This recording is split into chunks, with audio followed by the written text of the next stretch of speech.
Halo, selamat malam dan selamat datang di NM episode malam minggu. Hai teman-teman pendengar, apa kabar semua? Halo juga Andri selaku narator dan Mbak Ara, Mas Windu yang berperan di belakang layar.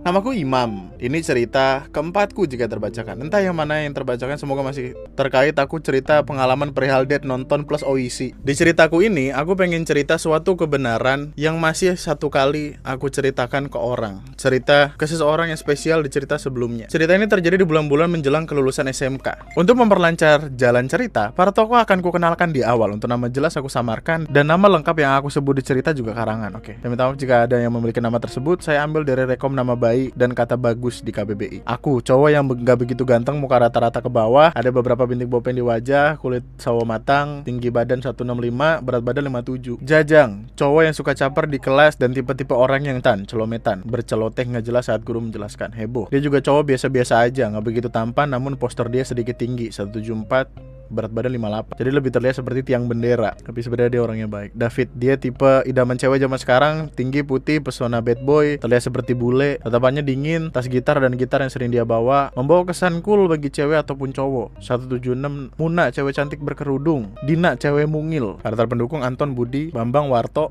Udin, pacar tokoh Muna, Rena, mantan Dapi. Menjelang ujian akhir semester yang terakhir, kami para siswa kelas 12 diwajibkan memenuhi tanggungan untuk dapat mengikuti UAS tersebut. Dan kewajiban yang dimaksud masalah administrasi. Waktu itu per bulan sekolah masih harus bayar meskipun sekolah negeri. Ada batasan untuk menunggak tagihan, dan mereka yang di luar batasan akan dipersulit mengikuti ujian, seperti harus berkeliling sebelum ujian mencari beberapa orang untuk mendapatkan izin melalui tanda tangan. Beberapa hari sebelum ujian, aku dan keempat sahabatku berencana sedari seminggu terakhir untuk membayar tagihan tersebut berbarengan. Di SMK ini, sistem pembayarannya tidak bisa dilakukan di sekolah. Masuk ke ruang tertentu, antri dan membayar ke salah satu staf tidak. Kami diharuskan mentransfer uang ke rekening sekolah. Sekolah memandu menggunakan cara ambil belangko pembayaran di sekolah, pergi ke kantor cabang Bank Nasional, dan hasil sisa belangko ditukarkan ke sekolah sebagai bukti sudah membayar. Waktu istirahat kedua, jam 12 sampai jam 1 dilakukan praktek. Jam praktek ini sering mulai ngaret, jadi siswa merasa punya waktu istirahat tambahan hingga 2 jam. Siang itu menjelang zuhur, aku dan keempat sahabatku ini berencana membayar iuran istirahat kedua. Tapi di kantor cabang dekat rumah Warto dan Budi, kurang lebih 8 sampai 10 km dari sekolah, cukup jauh memang. Tapi jika memaksa kantor cabang bank terdekat dengan jarak 4 km, dipastikan antri panjang dan akan jauh menguras waktu istirahat. Singkatnya, berangkat berlima dengan 3 motor. Sebagai info, rumahku amat dekat dengan sekolah. Tiap hari kulalui jalan kaki. Warto dan Budi, mereka satu desa namun beda dusun. Desa yang akan kami tuju di sudut timur laut kota. Bambang juga sepertiku, namun dia berasal dari luar kota dan tinggal di kos-kosan dekat sekolah.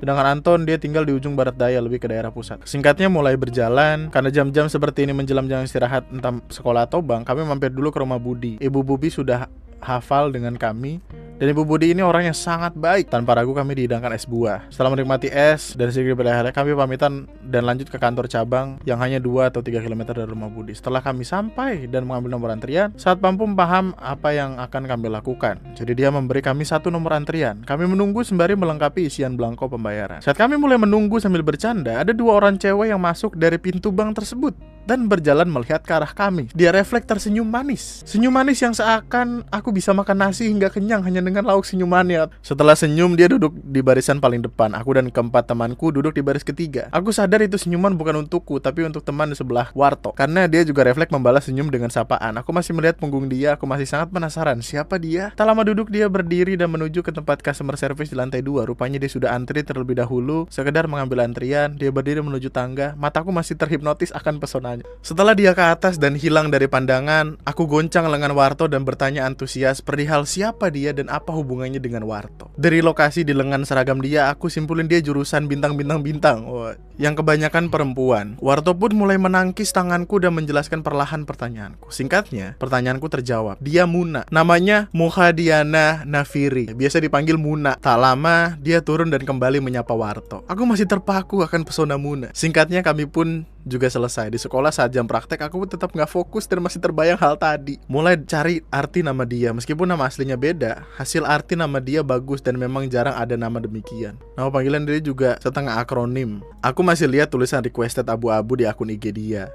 Saat aku tahu dia IG dia dari Warto, langsung aku follow. Menunggu dibukain. Seperti ini terasa begitu lama. Dan akun IG ku baru dia CC di jam 8 malam. Dan langsung dia follow back. Aku yang kesenangan mulai berontak gak karuan, seperti guling-guling di kasur kasur, atau sekedar gebuk tembok dengan guling. Masih belum berani diriku memulai obrolan. Begini pun cukup untuk saat ini, pikirku. Beberapa hari ku lalui dengan stalking IG dia dengan postingan yang masih sama. 4 hari berlalu, hari-hari persiapan ujian, dia bikin sebuah story Instagram. Aku beranikan reply di jam 8 malam, sekedar dengan kata semangat. Dia pun menjawab makasih dan chattingan berlanjut. Aku mengenalkan diri sebagai teman Warto. Dia masih ingat aku yang mana, kata dia. Makin girang dong aku. Yang awalnya sekedar gigitin bantal, mulai aku kunyah. Hiperbola bacik. Tapi seperti itu bayangan kebahagiaanku. Chat basa-basi berakhir, hari ujian pun tiba. Saat UAS, ruang ujian diacak dan ada satu momen pertama kali. Aku papasan dengan Muna. Aku berusaha nyapa dengan senyum dan menundukkan kepala tanpa suara. Dan hal terepik, dia nyapa senyum sembari manggil namaku. Sumpah seneng banget waktu itu. Kebetulan aku jalan bareng temenku Jajang. Dia jadi saksi waktu itu. Kenapa bisa bareng Jajang? Karena absen kami urutan. Misal aku 21, Jajang 22, dan urutan meja dan ruang kelas berdasarkan absen. Berjalan seiring waktu dan sedikit lambat, aku selangkah lebih dekat dengan Muna. Selang 2 minggu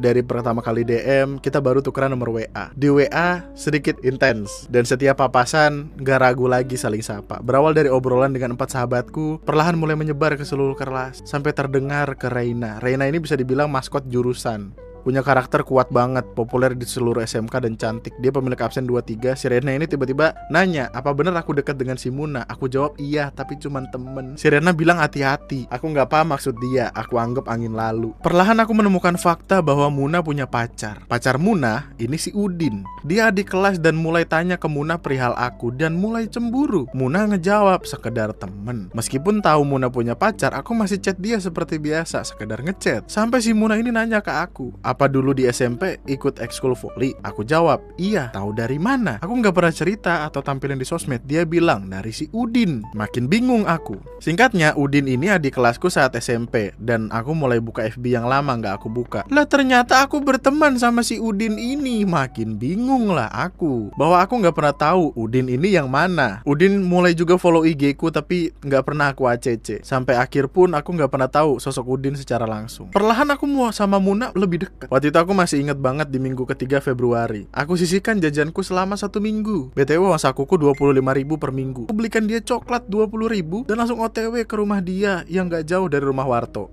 Dia keluar dan menerima dengan senyum berdekiknya. Perlahan kesibukan sekolah mulai datang. Persiapan ujian nasional, mulai dari tryout dan beberapa ujian praktek. Akhir bulan Februari, Muna resmi putus dengan Udin. Muna mutusinnya sepihak. Pasti semua akan berpikir alasannya adalah aku. Oh tunggu. Di beberapa babak setelah ini, saat tahu hal tersebut, aku lebih dekat dengan Muna dan masih sebatas chat dan saling sapa saat papasan. Beberapa teman di sekitar mulai cie-ciein aku atau memanggil namaku saat Muna lewat. Dan orang terdepan yang mendukung saat itu adalah Jajang. Aku menganggap demikian karena dia paling keras dalam bercie-cie dan paling antusias. Hal tersebut berlangsung selama 1 bulan. Aku masih belum berani lebih jauh karena masalah finansial dan fokus ke ujian ini. Waktu itu aku sedikit tertarik dengan lettering. Aku iseng buatin dia namanya di buku bergaris. Dan respon dia positif banget. Dia bikin snapgram dan status WA. Bahkan pernah dia pakai untuk PPWA. Setelah semuanya, Muna yang pertama kali ngajak tukeran password IG. Dan tanpa babi bu, aku chat ID passwordnya dia. Aku yang merasa gak enak dan merasa dapat kepercayaan, aku iyain. Oh ya, sebelum tukeran IG, Muna sempat cerita kalau tiba-tiba Jajang DM dia. Aku bilang jangan terlalu ditanggepin atau dipikirin. Aku juga mikir dalam hati, ngapain sih Jajang? Kalau follow aja sih gak masalah lah. Ini sampai DM. Singkat cerita, di akun Muna aku sempat baca-baca DM dia yang lama. Dan beberapa kali dia ribut di DM sama mantan dia. Bukan Udin, tapi si David, mantan dia sebelum sama Udin. Tapi DM Udin serasa gak pernah dianggap. Aku pernah lihat David ini pas kelas 10 seangkatan seingatku. Tapi setelahnya dia gak terlihat lagi, aku juga gak peduli. Aku mulai tanya di WA maksud percakapan tersebut. Muna menjelaskan kalau si David ngajak balikan dan mengancam dengan menyebarkan you know lah senjata mantan. Saat itu aku mulai berpikir udah gak sehat nih cewek. Perlahan aku mulai nenangin dia, nasehatin yang menurutku benar. Intinya dia bilang pengen keluar dari hubungan toksik dan alasan kenapa dia jadian dengan Udin. Dan kenapa Udin hanya menjadi karakter pendukung dan juga alasan putus si Udin karena si David ini. David datang dengan kata-kata manis dengan alasan baru putus dengan cewek dia dan lebih nyaman dengan Muna. Dan aku tahu satu fakta baru. Aku yang gak pernah tahu akun IG David ternyata mengikutinya. Kemarin akun Muna diblokir David dan dia menggunakan akunku untuk melihat kehidupan David. Aku mulai ngerasa muak di sini. Tapi aku bilang kalau mau move on dari hubungan toksik, ayo aku temenin. Tapi apalah daya, aku dan David bisa dibaca ulang deskripsi di awal cerita. Gak perlu waktu lama, chatan mereka di IG mulai gak karuan. Meskipun langsung dihapus, di notifku masih ada dan terbaca. Setelah tahu sikap dia seperti itu, aku mulai cerita ke Reina dan membenarkan tentang sikap David yang playboy dan toksik. Reina juga bercerita dia lega bisa lepas dari David karena Muna. Dengan nasihat Reina, aku pun mulai mundur perlahan karena memang udah mendekati UN. Aku lebih fokus ke sana. Mulai ganti password IG dan logout IG dia. Saat aku mulai fokus ke UN, si Jajang ini maju. Dia gas deketin Muna dan lebih berani dari aku. Dalam artian ngajakin jalan. Terlihat dari story Jajang meski disamarin sedemikian rupa. Aku yang terpikir Muna masih terjebak dengan toxic relationship dan gak mau keluar, menganggap sama aja hasilnya. Semangat Jang dalam hati.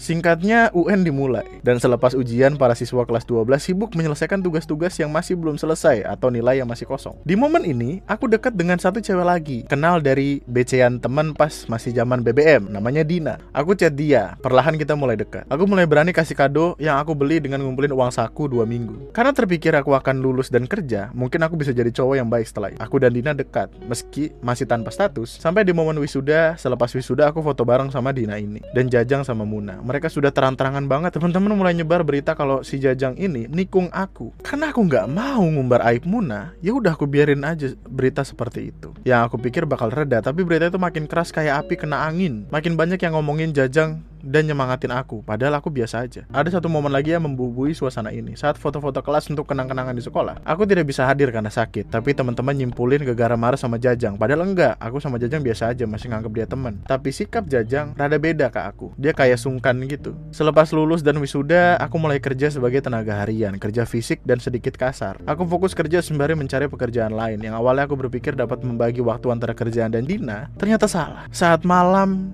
sangat capek dan lebih memilih istirahat, aku dan Dina perlahan mulai menjauh dan mulai berubah menjadi teman kontak biasa yang sekedar menjadi viewer status. Di sini aku dapat kabar bahwa Muna sudah menikah dengan David dan Muna sudah mengandung anak David. Awalnya aku cuma berpikir, kenapa Muna ganti akun IG? Di IG dia yang lama, dia lebih aktif tipe-tipe apa-apa di story, dan IG yang baru dia hanya ngefollow sedikit dengan sangat pasif. Aku yang dapat info dari Warto pun gak begitu terkejut karena memang sudah menduga. 3 bulan berlalu dan aku mulai sibuk kerja di luar kota. Mulai juga dapat kabar angin dari teman-teman. Citra Jajang yang kemarin buruk karena Muna dipertegas lagi dengan Dina. Iya, Dina, cewek yang sempat aku ajak foto bareng saat wisuda dan aku post di status WA. Aku mungkin terpikir biasa aja dan gak mempermasalahkan hal tersebut, tapi aku yang malas menjelaskan ke teman-teman yang ngechat aku tiba-tiba. Aku biarin mereka berspekulasi sendiri. Aku juga kaget kenapa banyak chat dari teman SMK padahal aku kerja jauh. Ternyata masalah Jajang dan Dina resmi jadian. Aku tanggepin biasa aja, ada beberapa juga yang aku abaikan karena sibuk dengan pekerjaan. Selang 5 tahun lulus dari SMK, berarti Jajang resmi lamaran dengan Muna. Hah? Muna? Iya, Muna. Dia dengan Dina berjalan kurang lebih 2 tahun. Dan Muna sudah menjanda sedari 1 atau 2 tahun setelah menikah sama David. David kecantol cewek lain. Aku yang hanya menjadi penonton pun hanya berharap semoga mereka diberikan kemudahan dan dilancarkan. Oh iya, ada satu momen random yang aku lupa ceritakan. Saat aku mulai sibuk dengan kesibukan dan melupakan masalah di atas, Jajang DM IG aku. Dia bilang minta maaf. Aku bilang maaf buat apa, santuy ae. Aku bilang demikian. Dia bilang sepurane saiki aku ngerti konco luwih penting. Dia bilang maaf, sekarang aku sadar kalau temen itu lebih penting. Maaf, sekarang aku tahu pertemanan lebih penting, kata Jajang.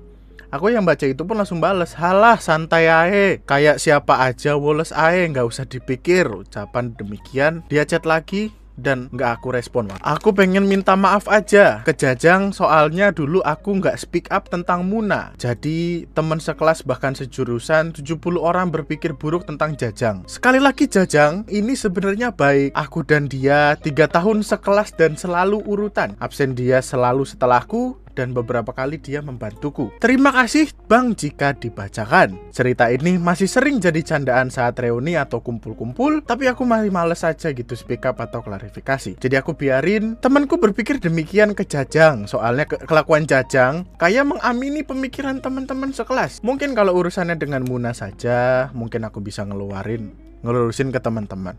Tapi berlanjut ke Dina loh Bang. Ya kali mau jelasin dari awal. Sekian, terima kasih banyak dan mohon maaf jika ada salah kata. Sukses terus selalu Mbak Ara dan Mas Windu. Terima kasih atas emailnya. Terima kasih banyak atas waktu luangnya kawan-kawanku sekalian. Terima kasih banyak sudah hadir pada malam hari ini. Sepertinya malam hari ini kita cukupkan sampai di sini. Semoga cerita pada malam hari ini bisa membuat kita semua happy lagi menjalani kehidupan. Mohon diingat, kehidupan itu berat ya. Meskipun nggak akan seberat cerita-cerita yang tadi, tapi ada beratnya lah, ada beratnya. Terima kasih banyak atas waktu luangnya.